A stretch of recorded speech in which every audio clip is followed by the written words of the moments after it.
میدونم خیلی عجیبه، اما اون چیزی که در تصویر داری میبینی در واقع قهوه است.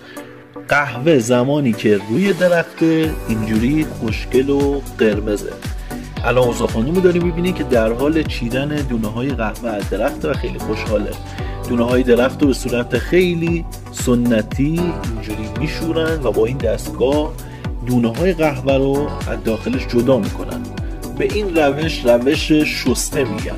اما یک روش خیلی راحت تر هم داریم، اینکه دونه های قهوه رو از درخت بچینن و خیلی طبیعی خشکش کنن. اما از اونجایی که انسان ها خالق مشلوقاتن، خدای مرسی که منو خالق مشلوقات، تصمیم گرفتن یک راه راحت‌تر پیدا بکنن. دونه‌های قهوه رو از درخت میچینن و تحویل این حیوان میدن، واقعا حیوانیا، تا بخوره و دستشویی بکنه و این قهوه ها رو شستشو میدن تا تبدیل بشه به یک قهوه خیلی گرون. اما انسان ها پا رو فراتر گذاشتن و چون دیدن این خیلی حیوان کوچیکه رفتن سمت فیلا و تصمیم گرفتن قهوه رو به فیل بدن تا فیل دستشویی کنه.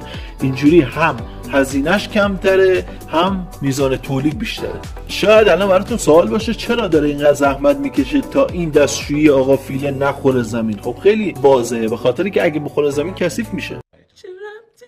اما در نهایت به هر روش فرآوری که باشه این دونه سبزه به دست میاد و این دونه سبز رو به روش سنتی و یا ماشینی رستش میکنن و تبدیل میشه به اون قهوه‌ای که میاد توی کافه یا توی منزل شما و اون رو استفاده میکنید.